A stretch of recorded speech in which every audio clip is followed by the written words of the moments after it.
What is going on, everyone? Welcome to episode 265 of Littleroot Lessons. As always, I'm your host, Carter Noble, joined by our fantastic co-host, Carl Wilkin. What's up, buddy?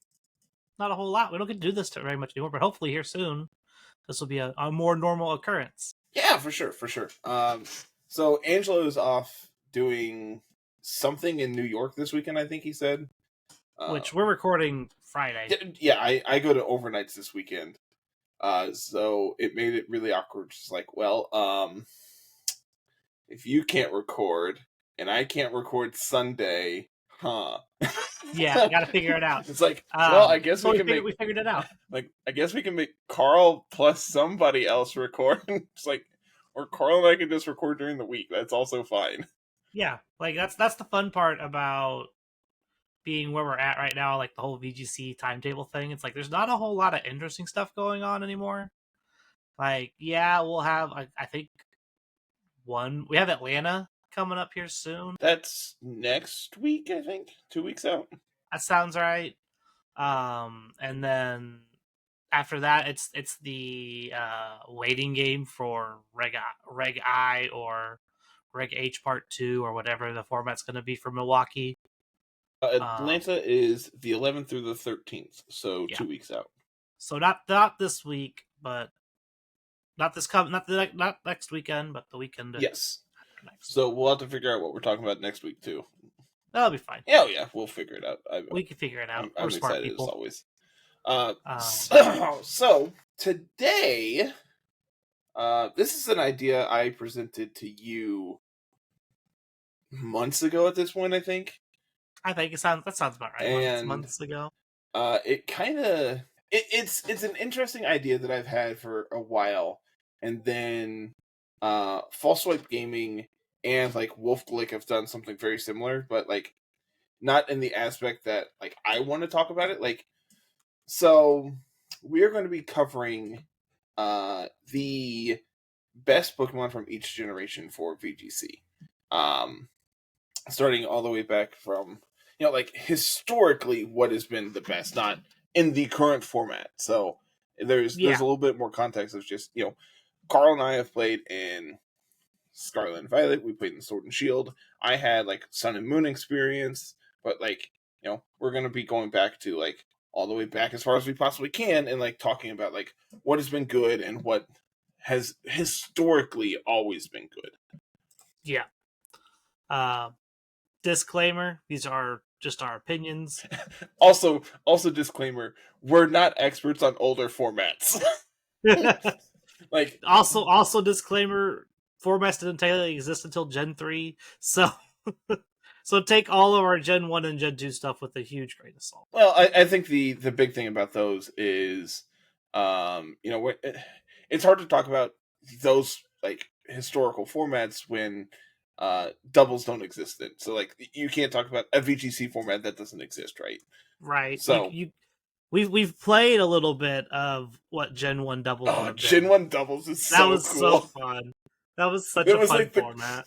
One of the coolest weeks that ever existed. It was just like, man, what is the meta for this? It's just like, you just want like hyper aggro, right? And just like, because picking up a KO ended the turn.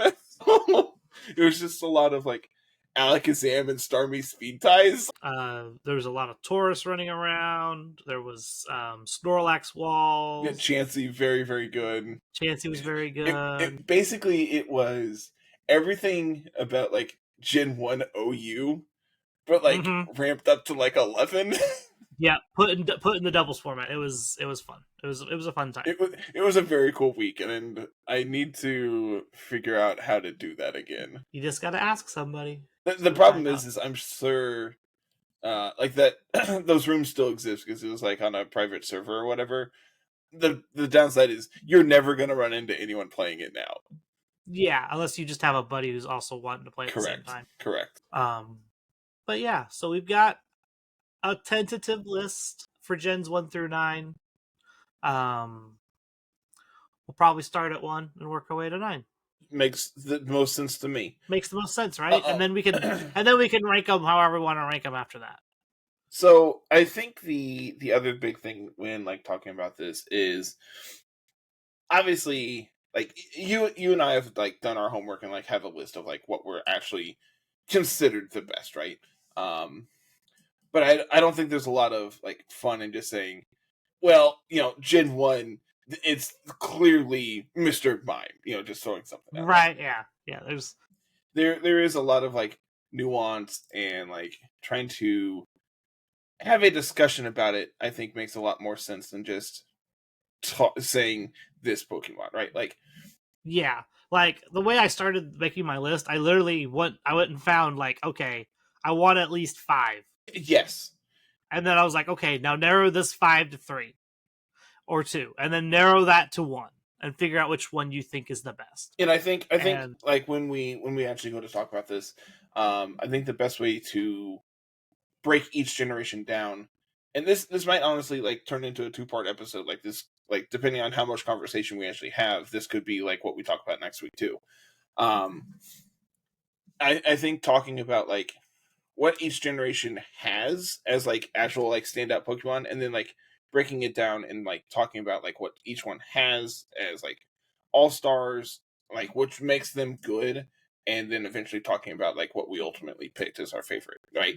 I think is like the simplest way to like work through this. Pretty much. Let me pull up that list. Cool. Okay. So Gen 1, starting with the original 151, I think there's a lot of like really, really notable Pokemon from this generation, right? All 3 starters have been relevant in multiple formats thanks to like Mega Evolutions. Thanks, gimmicks. Yeah, pick a gimmick. You have Mega Evolution. Megas. You had I don't think they had unique Z moves, right? They didn't. No, that was those were saved for the Gen 7 ones. Just Gen 7 starters, but Dynamax, Gigantamax forms for the Kanto starters. And then the other big thing is like hidden abilities made all of these super relevant too. Yeah. Which like I don't think gets talked about enough, of like reviving Pokemon and making them actually like usable. Because like, well, yeah, like, so looking at like the context of this, like if you look at Gen 1 and you're like, oh well, what's the best VGC Gen 1 Pokemon? Well, there were no abilities. There was no special physical split yet. Like, if it's not going to make a whole lot of sense when we get to the Pokemon that we think is the best, because it's actually probably not that great in just base Gen 1. I'm actually curious. I'm gonna go look up the Smogon OU list. It's probably not that. I'm gonna be honest. It's probably not that great. But so you're effectively trying to take Gen 1 Pokemon rules and try and adapt to modern VGC meta now. Yes. And try to like pull that Pokemon out of Gen 1 and see like look up through the rest of its like VGC lifespan. Like, what did it do along the way to where we are? And so that's kind of what we started doing for like the really early gens, where we didn't have the doubles and a bunch of worlds and events and things like that. Yeah, I think the starters are all relevant to talk about in some aspect. Obviously it's like Snorlax. Yeah, like the Nidos have popped up in like formats, but I don't think you can ever describe them as like the best, right? Like, no. This isn't Gen 1 speedruns. Like we're not Gen Nido King. We're not running Nido King all the way through the end now. I think it's also important to note that like we're keeping the like regional forms separate as well for the most part. Like, I think talking about them does make some sense. Like, Ninetales being like a sunsetter is good, but like Alolan Ninetales is what makes Ninetales good for the most part, right? Yeah, Alolan, like if you wanted to talk about Alolan Ninetales is in Gen 7. Correct. Like that's where that's at. Like we're keeping them locked into their respective regions. It's hard to talk about like Alolan Ninetales in like the context of Ninetales when it didn't exist for 7 generations. Right. Arcanine obviously very, very good with like its Intimidate ability, being able to like in formats where Incineroar is not around, Arcanine is like one of the best intimidators, right? I think is like the simplest way to put like that's usually the impact of Arcanine. Alakazam has a Mega, which was pretty bad if I remember correctly. Like I don't think Alakazam's like you. ever really done anything. Slowbro is a singles mon. Gengar. Zapdos, Gengar. Gengar's. I just have a like full list of the decks, so I'm just like going through like in dex order. Gengar is a really interesting Pokemon. It is. It's got the Mega that got. It's like the starter argument, right? Like it has a Mega, which like ultimately got it banned from like singles. Like Shadow Tag was like absolutely absurd. Gengar was so good it ended up getting like nerfed and going into Gen 7, removing Levitate as an ability. Like it has a World Twin, doesn't it? I can tell you real fast. I can't remember if it has one or two. Just one. But like, you know, Gengar, it also got like a Gigantamax form, which didn't really ever do anything of note. I don't remember it ever doing anything. Not really. Its signature move wasn't that great. I think the biggest problem with specifically Gengar is it's kind of been left behind thanks to power creep. Losing Levitate was a bigger deal than people thought it was going to be. Losing Levitate, the rise of like priority moves being way better thanks to like Sucker Punch and like, you know, just like moves that like random Pokemon can have in their arsenal that will allow them to just like punish Gengar for existing. I think it's the simplest way to put it. Yeah. Like Gengar's no longer top of the speed chart anymore. Correct. Like that's a big deal. Gengar was really fast in Gen 1. Now it's about middle of the pack now. Which is insane to think, right? Like, yeah, it's crazy to think of it. It's like this Pokemon's it's base 130? Base 130, which like for Gen 1 is absolutely absurd, right? For Gen 1, that's fantastic. There's only a few things in the grand scheme of things. Like it's not that great anymore. Because now we have things like Choice Scarf and Tailwind and ways to outspeed it. Which I also think is like another factor of like what has made it not so great. Gengar was on your list for quite a while. Gengar made top 3. Which honestly makes a lot of sense. Like, it's one of the few Kanto Pokemon that like has a top 8. Or a World's Win. Snorlax has 2. Snorlax was on the list as well. It is actually the only Gen 1 Pokemon with 2 World's Wins. There's none that has 3. Gyarados is another absolute powerhouse. Being able to have like Intimidate, being like ground immune, so you compare it next to like Earthquake users, like stuff like that. Very, very useful. Kangaskhan has a World's Win. That's mainly because its Mega was. That's because Mega Kangaskhan was nuts. Yeah, we'll talk about Megas have their own little rant here later. We'll talk for sure. Raichu, another Pokemon that just like incidentally is good at random points. Yeah, you don't think about Raichu just being actually decent, and then it's like, oh, here's the Assault Vest Fake Out Endeavor. But like nonsense. There's also been multiple times where just like, man, I think Raichu would be really good on this team. Yeah, like how many times works out. We on this podcast made jokes about how Raichu just randomly pops up and like it does its thing, but it also just dies. Like it's just not good. Like its stats are just not translated well to, you know, almost 30 years later, right? Yeah. Let's see. Looking at the rest of the list here, Electabuzz and Magmar are like notable just because Eviolite exists and like they eventually got Follow Me, but like they've had Follow Me for 2 generations. Yeah, because they didn't have it. They had it as a gift, and then they got it back this gen. Yes, and like because of the way Pokemon works, you're not able to bring Pokemon from older generations forward to be able to play mostly up until fairly recently in Pokemon's history. So even if you had one of the original like Follow Me Electabuzz, you couldn't use it in generations where it wasn't legal. Talked about Gyarados some. Snorlax. I mean Snorlax and Zapdos I think are the last 2 that we really need to talk about. Dragonite's always been that one. It's just like, oh, it's almost there. It's been almost. It's like one click away from being good. It's the fishing meme. Yes, you almost got it. And Wolfe Glick has a video on this. Just like it took Dragonite. I think the video is literally told it took Dragonite 25 years to win a tournament. That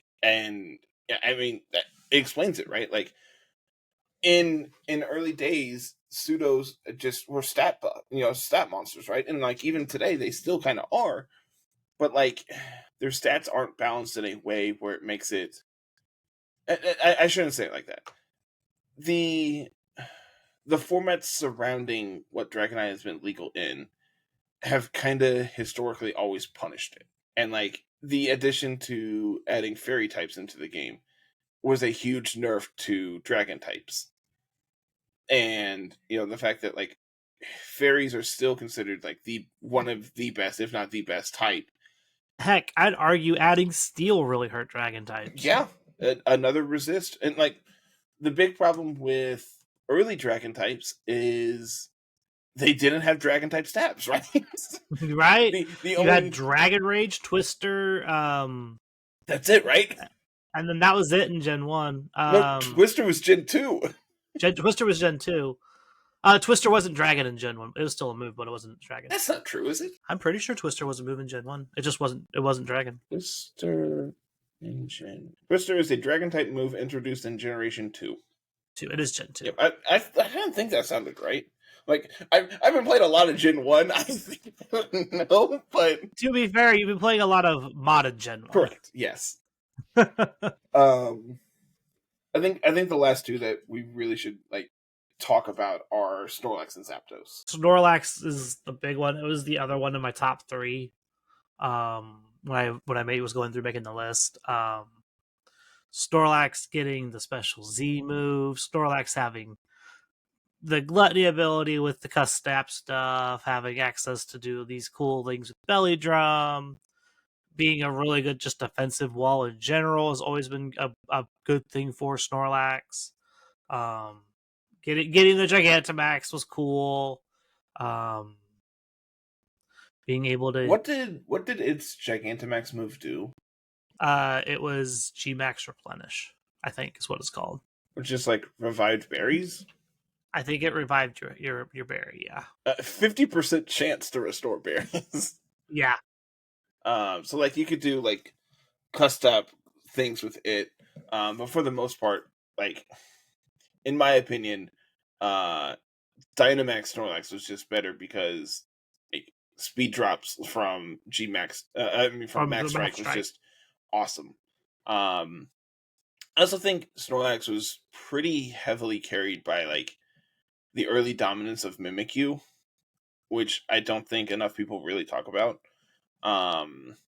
When Mimikyu was introduced in 7, Mimilax became like very popular as like a core. Because it was damn near impossible to stop Mimikyu from setting up a Trick Room. Thanks to unbuffed Disguise plus Focus Sash. Unnerfed Disguise plus Focus Sash. Or, if you weren't Sash, you could be Mental Herb so you can prevent the taunt too, right? Like, it's kind of busted. just a little bit. Mimikyu is a really good Pokemon, man. It's a shame that, like, we're probably not really going to talk about it when we get to Gen 7. It'll get mentioned in passing, but that's about it. And then Zapdos. Every day I I shouldn't say that, but you ever just like think about how the world would be different if static Zapdos actually existed? Right? That'd be so nice. Instead, have an actual ability, and instead we just get wait, static Zapdos actually does exist now, right? It does now, yeah. It was so what's the was it Lightning Rod Zapdos? So the big deal with Zapdos, if I remember right, was Lightning Rod. Yes, it was Lightning Rod. Yes, there we go. I knew there was something weird about its hidden abilities. And it really does make you just think how the world would be different if it actually existed. Because man, it would be so cool. But like, static is like fairly relatively new for Zapdos too, right? It was It was Gen 6 Plus, so yeah. But like, could you actually access them? Not until real late into like. It wasn't until like the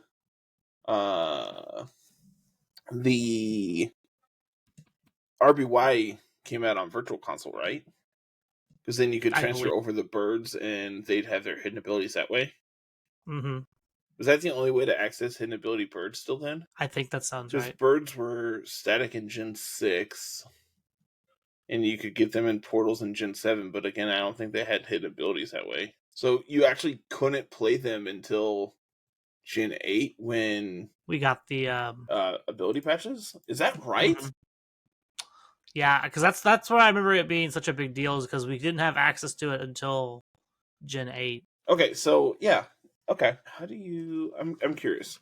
To access hidden ability Zapdos in XY. You cannot obtain Zapdos with static. Yeah, you couldn't obtain it. They had changed the ability on it to static, but you couldn't actually get it yet. Ultra Sun, Ultra Moon, you could not. Cool. Okay. According to Google, you could breed Zapdos if it had its hidden ability, and that would have it. Thank you, Google. Thanks, Google AI, for not actually reading what. I mean, they're not wrong. That is how you pass on hidden abilities. It is. It's just you gotta check what Pokemon you're talking about first. But yeah, Zapdos was also just like a really good Pokemon. Electric Flying as a type is always just like really strong. As we'll talk again when we get to another popular Electric Flying type later on. But it's Zapdos itself, kind of like you said, you didn't really have an ability until you got static. Lightning Rod was cool and all, but it was never released, so you couldn't use it.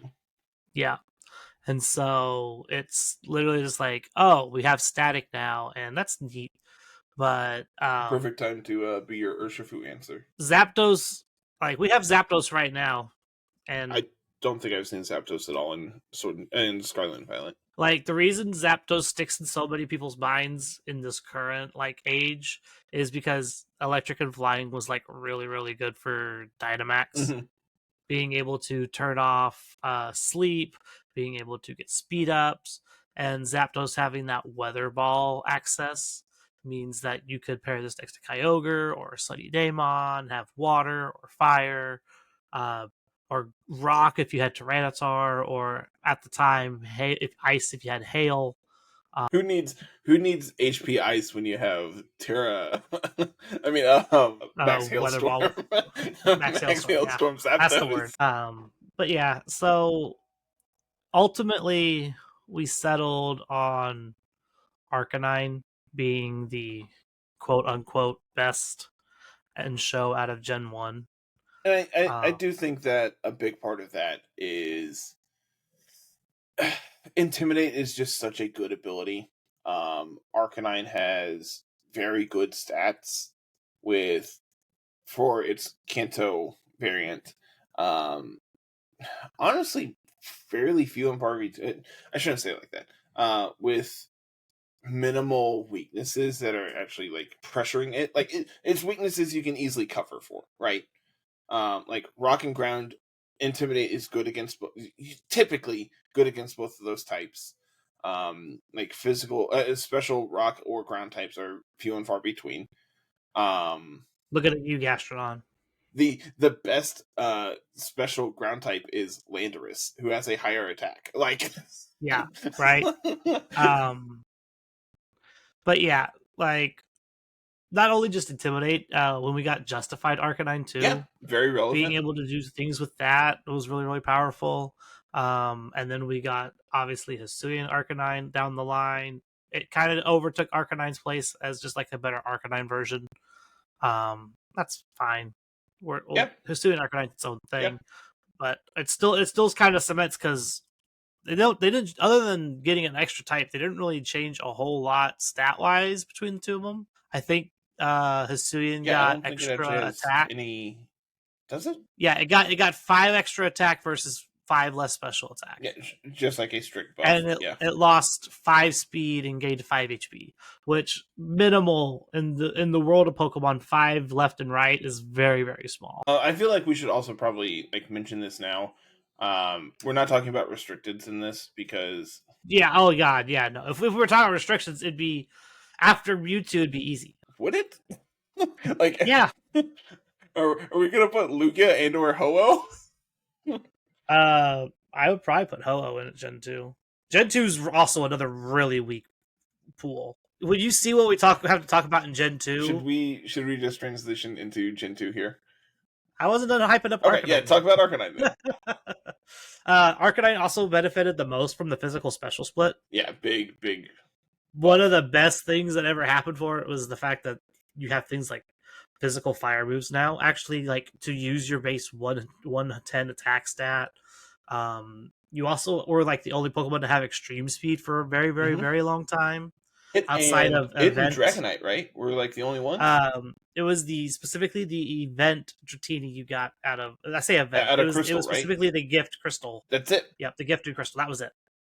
You either were an Arcanine or that Crystal Dratini. That was it for a hot minute. Then Gen 4 came along and kind of threw it out the window. Oh, Rayquaza also kind of ruined it, but Rayquaza is restricted, so Rayquaza gets a pass. But yeah, Arcanine overall, it's had the best staying power for all of Gen 1, and it helps when it's in almost every single game still, right? I think that does make a big difference too. I think if talking about it, I think that Charizard was one that I was really trying to advocate for, just because, I mean, I really tried to convince you. We spent a hot minute on Charizard. Just because, it has been relevant thanks to Mega, and then it was relevant in Gen 7 because it had a Mega, and then in Gen 8 it was relevant because it had a busted G-Max move, and yeah. But then you get to Gen 9, see the pattern. You get to Gen 9 and it doesn't exist. And I think a big part of that is when it was introduced into Gen 9 as well, it's hard to be relevant in a format dominated by Urshifu, Rillaboom, pick a restricted, it's hard. Terrestrialization wasn't going to help Zard in the way that the other gimmicks could.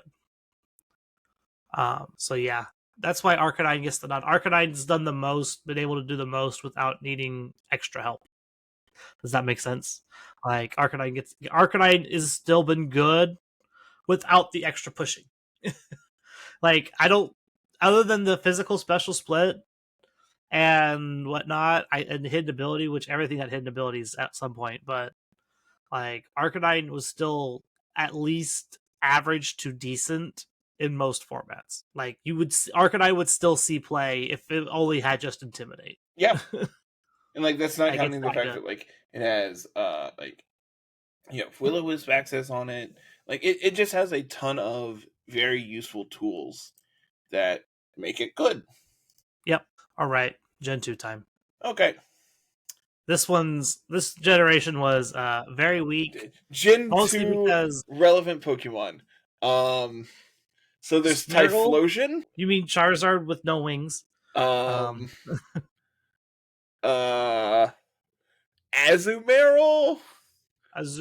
which is very hit or miss. Mr. Toad, Jumpluff, which sure. Jumpluff hasn't really been popular until here recently, honestly. Murkrow, that one was on my list, but not as Smeargle kind of pushed it out in my top 3 list. And then Scizor. That one's another one of the megas. It's just man, the mega's really good. Sizer itself isn't that great, but the mega's really good. Sneasel's another important one, but again, it ended up not really just becoming anything. Sneasel in Gen 2 was actually awful. Oh god, terrible. You want to know what? Let's make a physical attacking Pokemon with dual special typing. That totally makes sense. Tyranitar. Yep, T-Tar, obviously. T-Tar was on the list for a very, time. very long time. And I think a lot of people are going to be upset that we don't give it to T-Tar. I think this might be like one of our most controversial. It's going to be close, I think, because when you just mentioned the words Porygon 2, a lot of people just like, oh, I forgot that's a Gen 2 Pokemon. I didn't know that was a thing. Yeah, that's a Gen 2 Pokemon.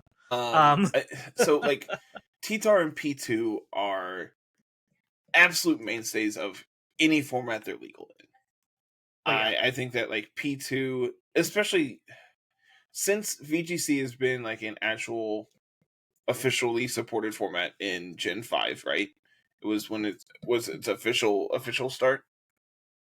Eviolite P2 has existed. And if you look at it in every format since it's been been legal, it's been one of the best Trick Room setters for a reason. Like it's insane. P2 literally kicks the good Trick Room setters out of the like the regional dex formats when we get into those expanded dex formats. P2 literally comes in and says, "Okay, bye." Like in Sword and Shield, Dusclops was the best for a very, very long time for a very similar reason, right? Like insanely bulky thanks to Eviolite, hard to really interact with, but like the big difference between P2 and Dusclops is P2 also gets recovery. Like P2 actually has an ability. Also relevant, right? Like Frisk not saying and Pressure not aren't great. good abilities. Frisk was fine before we had open team sheet. Yeah.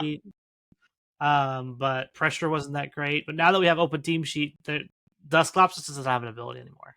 I do think that there's a couple other like notable Pokemon here. You have Smeargle, which like Smeargle was Smeargle P2. That was the list for Smeargle, a very long time. Smeargle also was, I think, very popular for quite a while thanks to like Pokemon's oversight. Like Dark Void is Smeargle is good because Dark Void was good. I think in like the early formats. Smeargle is only as strong as the moves that it can have access to. Which like crazy to think at the time was Dark Void. Now you get access to like Spore, Wide Guard, Fake Out, Decorate. We got to learn all of this in the Smeargle v Smeargle 6v6 format. We actually talked about that last week. That was so much fun. I enjoyed playing that so much. Hitmontop's another like really cool Pokemon. That one's another one that was like, it's close. It was probably a top 5 mon. Intimidate's good. Fake Out's good. All the things it's access to. Top 3, I think, are P2, T-Tar, Smeargle. Yep, that was the top 3. Past that, I think it's like Hitmontop, and then probably Suicune. Yeah, I really wanted to avoid doing Legends as much as possible. Because it's real easy to say, oh, Zapdos is good here. Yep. Suicune's good here. Suicune, Entei, Raikou, all 3 are very, very relevant. Like, yeah. Entei, like, Entei also was on that list of, this is also a really good Pokemon that probably could be here. Yeah. Entei is one that has definitely like picked up in, especially like it's picked up in later in Gen 9. It's definitely come into its own. But I also think a big part of that is it's another E-Speed Mon that is also immune to Intimidate. This sounds very familiar, Carl. I'm about to say. But like if you just talk about this thing. If you look at it, like Raikou and Suicune haven't really been seen in Gen 9 at all. Not really. Not in the ways we were thinking of anyway. No. Suicune is really cool because like it gets access to like Tailwind. Like it's just like a really cool Scald and Tailwind, and it's a really cool support Pokemon that can actually also do damage. I played a lot of Raikou in Gen 8. Like, yes, you did. I really enjoy Raikou, and I played it probably way longer than I probably should have. Mm-hmm. Probably. Just a little bit. It's a cool mod, man. Kingdra is like also kind of relevant, just as like a good rain sweeper.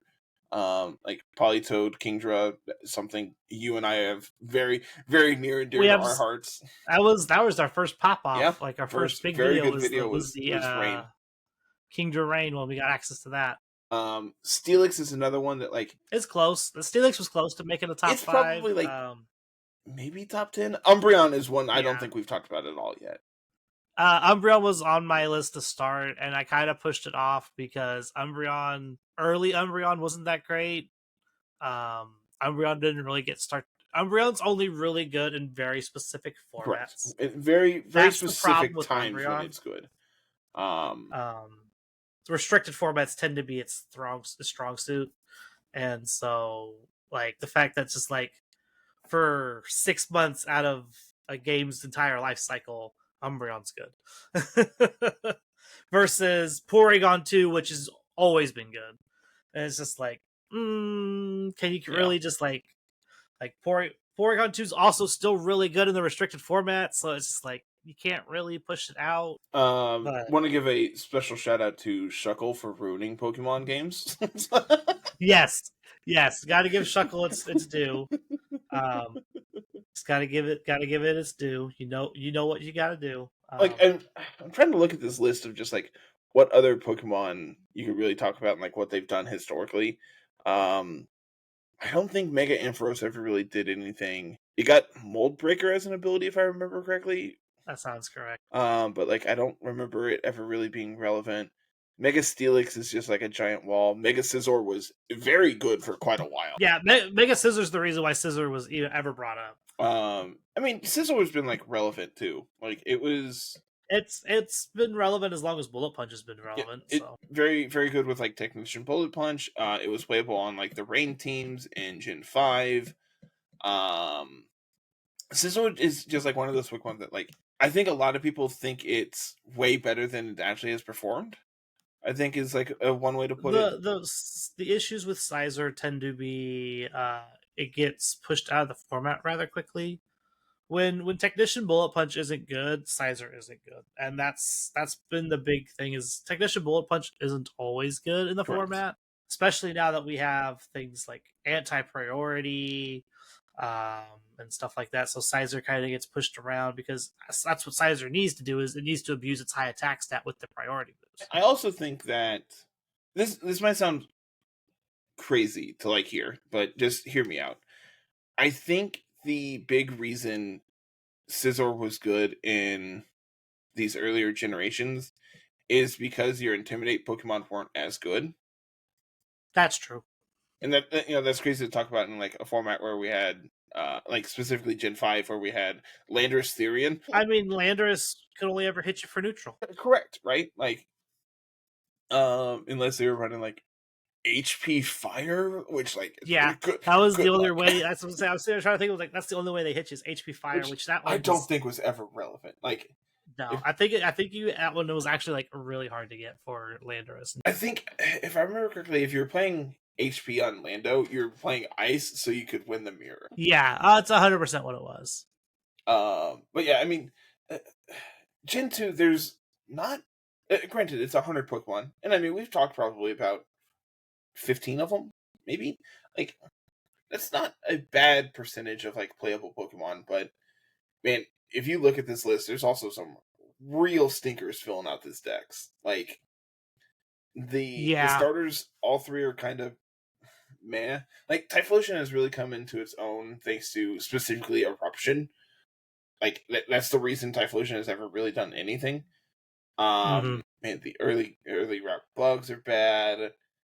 All the babies, like there's just so much that's just Gen 2 was the DLC for Gen 1. It was all the add-ons they wanted to put in Gen 1 that they couldn't originally fit. It's like dex padding, I think is the simplest way to put this. Yeah, it was literally just like all the extra ideas they had from Gen 1 that they couldn't get into the game at the time because the technology was limited. And so when they released the reason they got a quick turnaround on Gen 2 was because it was all these ideas they already had, and it was easy to implement because they literally only had to copy paste half the game from Gen 1, so you only had to focus on making the other half of the map. Was Mega Houndoom ever good? I'm trying to think. Not that I'm aware of. It got solar power, which is kind of cool. But at that point, why weren't you just like doing other things? Yeah, I'm looking at this is VGC 18. This format's really, really powerful, man. It is. There's a lot of really, really high-powered Pokemon. Like, why would you use Mega Houndoom when you have access to, like, Megazard or Metagross? Exactly. Like, why would you waste your Mega Stone on Houndoom? Gengar, or Kanga, or Salamence, or T-Tar, or... Which we'll talk about Salamence and I think saving all all the megas for Gen 6 when we get there is like one way to put it. We'll have our own mega rant because Gen 6 is a hot mess. Bad. It's a mess. You thought Gen 2 was bad. Gen 6 is bad. All right, so Gen 3. This is another one that's pretty loaded. There's a lot of really good Pokemon in Gen 3. Really good Pokemon in this gen. And honestly, Gen 3 is why we had to like remove restricted from this list. Yes, this is actually why. Like, unironically, this is the one where we had to like, you got to pull restrictions out of this one because this is where it starts to kind of take over. Because I mean, all three of the restricteds are relevant in most like every time they're available. Rayquaza is like the one that's just like you've kind of fallen off, but like 6 and 7, I mean, it was really good. Because the Mega was really fun fact, having a Mega that doesn't require your Mega Evolution is kind of busted. Right? That's really good. But yeah, so this was the start of where double battles actually kind of start to be a thing. We get a little bit more data because we get to see things like the first actual events taking place on like GameCubes and things like that. So there's a lot of cool data to kind of dig into Gen 3 to kind of look at stuff. There's a lot of Pokemon in Gen 3 that were just really, really good in general. Salamence, Metagross, having two effective pseudo legends that were actually decent. Both very relevant. Right out the gate. The Regis have all been like relevant in some capacity. I think except for Regice. I don't think Regice has ever done anything. Regice is questionable. It exists. He's just fair. Big chillin'. Reg Steel has gotten its time in the sun. Reg Rock. Yeah, both of them have been very, very relevant. Salamence and Metagross both, like, even like without their Mega Evolutions, have both been very relevant in multiple formats. With their Mega Evolutions, it kind of busted. yeah, just a little bit. Aerial 8 Hyper Voice is really good. Trying to think of other really like notable Gen 3. Breloom was very popping up very relevant, there and out for a little while. Mega Swampert, like another very Mega good Swampert like, was a good one. Blaziken and Sceptile, not so much. Yeah, they kind of struggled compared to Swampert. Mega Sceptile has Lightning Rod as an ability and like into the Dragon typing. But like, I can't see a reason. I don't know if it was enough to actually make it like change it. I don't see a reason you would want to use it over the powerhouse megas, right? Right. Shedinja, like another Pokemon really that just good. like it seems like a gimmick. Is a gimmick. It's a really good gimmick. It's a really good gimmick. Hariyama has won worlds like Mega Sableye, Mega Mawile. Oras really helped this generation. Yeah, Oras helped the generation a ton. If you go like back towards like early Gen 3 before we had the Megas and whatnot, Hariyama was still really good. Like, Gardevoir was still pretty decent. Hariyama, it gaining access to like it having guts and then getting fake out was also very relevant. It helped like being I know for like BDSP it was like one of the better trick room sweepers. Granted, it was never an official format, but like, fake out into like get your burn off into now sweeping with Hariyama is like it was relevant. You have your ghost type next to you to set your trick room. You get to fake out the one that has the Pokemon that might have taunt. You get to get your burn off with your flame orb on your Hariyama, and then Hariyama's just sitting there clicking whatever Drain Punch or whatever move it wants to next to it, and it's pretty much impossible to kill it. Ludicolo, very good rain sweeper. Ludicolo was a very good rain sweeper. It has a world twin? It's got 2 world twins. 2? Has 2. Neat. Metagross has the other Gen 3 Pokemon. I think it has 2. Salamence has 3. Big part of that, I think a big part of both of those were the big part of the Salamence and the Metagross are I think both are the Megas. Salamence in particular is because of the Megas. Mega Salamence was very, very good. Yes. Let's not sugarcoat that. There was a very small handful of Megas that everybody wanted to play. Mega Salamence was one of them. I played a lot of Mega Metagross. Metagross and Swampert were my go-tos. looking here, Dusclops. We talked about Dusclops a lot when we talked about P2. Yep, we talked about Dusclops earlier. Granted, it wasn't that great in base Gen 3 because no, it wasn't good until we it got didn't have the Eviolite, Evo yet, right? but once we got into Gen 4, it became much better. Let's see. Flygon is cool, but not very good. You'll notice a trend that we're trying to avoid here for a second. Illumise is Illumise and Volbeat had their time in the sun. They have gotten there. They will get mentioned, yes. Can we stop sugarcoating and talk about the good mons? Yeah, we can stop sugarcoating it now. It's fine. There's because we got two. We got two to talk. This one was impossible to talk about without talking about both Torkoal. You pick one, you can't go without the other. Because they go hand in hand. Torkoal and Pelipper are core components to non-restricted weather teams. If these Pokemon are sometimes in even in restricted formats, they're still core components. Yeah. You're seeing Pelipper now, Pelipper and Torkoal both see play still, with Ground and Kyogre and Koraidon still on the game. Yeah, absolutely. And I think a big part of that is just how good weather is, and being able to set it for free. It's a testament to how strong. Yes. The fact that Pelipper lost Scald in this format, and it's still one of the best. It is the best rain setter outside of restricted formats, and even inside restricted formats, it still has tools thanks to Wide Guard and Weather Ball hits for a ton, and you're able to set Tailwind. Pelipper is able to do quite a bit, and even if it just gets off one attack thanks to a Focus Sash or whatever, it's still relevant. Torkoal, on the other hand, is a key component of the Sunroom teams that have been dominant for as long as it's had access. As long as we've had access to Drought, right? Having access to fast eruption thanks to Trick Room is insane. Being able to put it on with specs. There's AV sets that have existed. There's Citrus Berry sets that have existed. There's Shuka Berry. Torkoal is just so dominant in so many instances, and even if you don't have Trick Room up, you can click Heat Wave or Flamethrower. You can click Earth Power. You can click Yawn.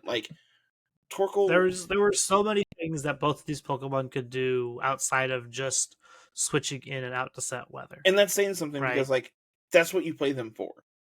But the fact that they have usage outside of that really shows just how versatile these two Pokemon are, and why it's impossible to put one above the other. Now, that being said, we did talk about Politoed in Gen 2. Politoed is another weather setter. But as much as I love Mr. Toad, I think it's really hard to argue that Pelipper is not the better rain setter. Pelipper right now currently is the better rain setter, just because they really hurt Politoed by taking away Scald. And the fact that Pelipper gets access to additional speed control in the form of Tailwind. You get Tailwind is better than Hurricane. Is better than Icy Wind, and 100%. There's just no other way to put it. Being able to have your speed control not be determined by what your opponent switching in and out all the time is very, very important. And so that's why Pelipper and Torkoal kind of get the nods. It's also why I left these two together, because it was literally Ground and Kyogre would be in this slot. For the other Gen 2, the other Gen 3 weather setters. Yeah. And looking at this list of Gen 3 Pokemon, there's so many relevant ones, man. We didn't talk about Cradily at all, which was relevant in the Sword and Shield era, and was insanely annoying. I hated playing against Cradily. Oh, I love Cradily. Cradily. I don't think we talked about Milotic at all. Yeah, we didn't really touch on Milotic. Milotic was so hard to get in base Gen 3. Yeah. Not many people even knew it existed. Until you got to the champion, what is that? How do I get this? What is that thing? What do you mean its area is unknown? How do I get this? But yeah, so it makes sense. You had to put, if you were to pick Pelipper, you got to take Torkoal with it, and vice versa. They just kind of go hand in hand. It's just weather being added to the game as a synergy aspect to tie along into all these other abilities that we got: Swift Swim, Solar Power, Chlorophyll, Rain Dish, etc., and things like that. All these other things that just they're dependent on the weather for a generation that introduced the whole weather scenarios. That's why they get the nod. It's that easy. Gen 4. Man, this is another really good dex. Yeah, Gen 4 was tough to narrow down for a little bit. There was like the total number of Pokemon at the top of the list wasn't very high to begin with, just because Gen 4's dex was kind of wonky, I guess is the best way to put it. You had things like Heatran, Gastrodon, Garchomp. What else did we have up there? I think we talked about like Togekiss for quite a while. Togekiss for a little bit. Mamoswine, Magnezone. Yeah. All of these Evos for Pokemon that didn't have Evos before makes all these Pokemon better. Like I'd love to sit here and talk about Magnezone for ever. Like honestly, actually looking at this dex, there's not a whole lot to like actually digest. Like it's very straightforward for a Pokedex in terms of like power. Like your starters aren't like competitively viable. Your fossils both suck. I will say Empoleon's got a World's Win. I did not know that. Yep, Empoleon has a World's Win. Huh. So does Pachirisu, but you know. I feel like not mentioning Pachirisu when talking about Gen 4 would get us. It feels like a crime. Yeah. Ignoring the fact that Rotom has a World's Win. Rotom is incredibly relevant for so many different reasons. Man, it is a Pokemon I really expected to do way more in Gen 9, and it has done. It has not lived up to the hype. It literal nothing to my knowledge. Let's see here. What other Gen 4 Pokemon have won Worlds? Bronzong? Yeah, like another very, very good Trick Room Sweeper. And just looking at the list, Heatran has 2, Gastro has 2, Toxicroak, Empoleon has 1. Dialga, Rotom Wash is the only one with a World's Win. Mamoswine has 1. Pachirisu, Bronzong. Yeah, okay. Yeah, that's about it. I didn't realize. And the one we're saving for the best for last. Oh, yeah. Then there's Cresselia. Yeah. So this one, Cresselia was a really hard one to like argue against. Like I mentioned to start, like I wanted to avoid legendaries if at all possible of every kind, and it got to the point where we're gonna hit one for sure. Hi, Lily. Oh, we have a Lily visitor. Yeah, she just busted in. Busted in, awesome. If we talk about non-legends, if we ignore like Heatran and Cresselia, it's clearly like it's hard to talk about like Garchomp versus Gastrodon. Garchomp doesn't have a World's Win. Oh, it has 2. Okay. It has. Okay. I was gonna say I'm like I don't see it on here, but Gastrodon also has 2. So it was like my list was not including if we took the legendaries out. My list was Garchomp, Gastrodon, and Bronzong. Those were my top 3. Like, and then I sat there and thought about it. I'm just like, Heatran and Cresselia were really, really important for this format, though. I mean, both of them were like critical members of the Chalk team that ran around for all of Gen 6. Well, I guess not all of Gen 6, but a lot of it was like super, super dominant in that format. And Cresselia has been super relevant in other formats too. Is it in Scarlet Violet? Yes. Man, that's wild. We've seen it before. I haven't seen. We've seen it. We've seen it in the format. It's wild. I genuinely forgot it. It like was. Yeah. And so I think we played with it a lot early on. That was another reason we debated giving it to Heatran. Is like, well, it's like super meta relevant right now. Whereas like Cresselia is kind of non-existent right now too. Cresselia is struggling since the launch of Dark Fu. Yeah. That's where Cresselia kind of tapered off. Was like, oh, here's this Pokemon that can always crit you for super effective damage, and so you can't really safely play this Pokemon anymore. And now that we got Terra, and you can Terra Fairy or do whatever, Cresselia got to see a little bit more play in Gen 9 than it did in Gen 8. Granted, it still saw play in Gen 8. Like, it's even with the Dark Fu looming overhead, it still got to see play in Gen 8. Cresselia being the monster powerhouse that it is, like I mentioned, Chalk, for a very long time, it was all anybody could play. Yeah. Cresselia being that kind of recovery, bulky support mon. While also being like a trick room setter, being able to like ally switch and skill swap and like, occasionally click a damaging move if it really has to. Psychic or Moonblast, had access to Icy Wind. Gets access to like recovery thanks to Moonlight. It doesn't got even better when we got Legends Arceus and it got Lunar Blessing. Yeah, very, very like that was the big kicker why it went from okay in 8 to actually serviceable again in 9. Lunar Blessing's actually really good.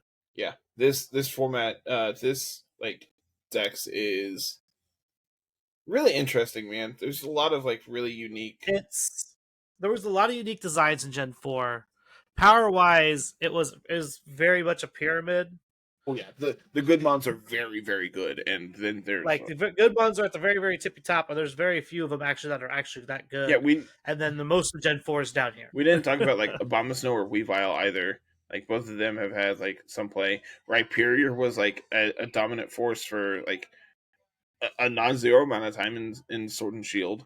Being that solid Rock Dynamax target was really, really good. Electivire and Magmortar are relevant because they allow for Eviolite on the other mons. Yeah, that is true. Jan Mega has been like doing things thanks to Wolf in Gen 9. Gallade has kind of always been like on like the cusp of playable. The cusp of doing something. PZ was relevant for a non-zero amount of time, and it gave P2 Eviolite. Again, super relevant, right? But it was relevant in. But PZ itself was actually decent too. Like that was the cool part about Porygon Z and Porygon 2 is like both were actually decent. Granted, one's better than the other. Oh yeah. And like again, like if we talk about like the restricted mons, Dialga, Palkia, Giratina are all very good. Oh god, Giratina I think is like unfortunately the weakest of them. But I mean, Dialga has a World Twin. Palkia is debatably like one of the best Trick Room setters as a restricted before Cali Ice came around. Yep. Yep. Like between like Palkia and like Lunala. Lunala is like the other like relevant Trick Room setter in terms of restricted. Yeah. Yep. It's kind of like Lunala, Calyrex Ice, and Palkia. Yeah. There's some really cool Pokemon in this dex that Garchomp and Gastrodon I think are like the two that are just really, really powerful, man. Garchomp I think. But guess what? Cresselia does not care about either of them. Yeah, Garchomp not being able to click Earthquake into it is unfortunate, but now you get Scale Shot, and then then they Terra Fairy, and you're just like, well, what am I gonna do now? Iron Head, because that's something that sees play. Yeah, Garchomp and Gastrodon, like I said, excuse me, Gastrodon and Garchomp would have been probably in the running for if we took out all legends, which would mean no talking about Urshifu later on, which we had to include that one. So it kind of just left the door open for legends sometimes in extenuating circumstances. And in this case, this was the extenuating circumstance for Gen 4. Yep. Where's that put us for today, Carl? So we've talked about Arcanine. We've talked about Porygon 2. We talked about the introduction of Weather in Pelipper and Torkoal. And we've covered Gen 4's monster Cresselia. That means coming up next is Gen 5, which this was probably the hardest one to pick. You and I went back and forth on this one for ever. This was the list that had 10 Pokemon at the start. Yes. This was the longest list of, like, these are good Pokemon from this game. Which is, like, crazy to think about because, like, man, like, right now, outside of, like, the starters, I don't know if I could name 10 Gen 5 Pokemon. I say that, I can because I can see them all on this nice little sheet over here for the world's wins. I think there's at least 10 Gen 5 Pokemon on there. There's no way that's accurate. I had to look. 1, 2, 3, 4, 5, 6, 7, 8, 9, 10, 11. There's 11 on That's here. insane. Right, which not all 10 were here. No, this list, that's but the a crazy lot of them part. were. But a lot of them were. We got time. We could get into it, but man, we'd be here for a hot minute. I think if we do that, we're going to make next week's episode shorter. So, I think leaving it for next week is probably we're gonna break it here, and we will pick this conversation back up next week. Gen 5 is the turning point. This is the VGC. Here is the format. Yep. This is what you're playing now. This is where everything kind of starts to come together. Yep, 100%. This is where we start to get real good data, which is good. Oh yeah. I'm very excited to get into this more next week. This has been a fun idea. Glad we were able to do this. So where does that put us? You want to get us out of here? Sure. So, thank you all so much for watching. As always, make sure you like, comment, subscribe. Tell us down in the comment section what you would do for these first 4 generations and why our list sucks. Special shout out to our Patreon supporters, our Discord supporters. I don't have that list open in front of me, so I can't tell you who it is off the top of my head. So thanks anyway, guys. 2 thumbs up. Follow us over on the Blue Sky. Follow Carl and myself. Go follow Angelo and Jay. I don't think Jay's on Blue Sky. I don't know that one off the top of my head. Could not tell. Are you? I am. Okay. Yes. You too. That's all. That's the other social media platform I'm on now. I'm not even really on Twitter anymore. I haven't. It's really Blue Sky and Discord. Yeah. That's it. Come join the community Discord. It has been forever since I've done an outro. We can tell. It's fine. It's all right. I think I've hit everything. At least, everything of relevance. In some shape or fashion. It'll be all right. If not, well, we'll try again next week. Yeah, we got next week. It'll be fine. All right, everyone. Thank you so much for watching, and until next week, have a good one. Peace.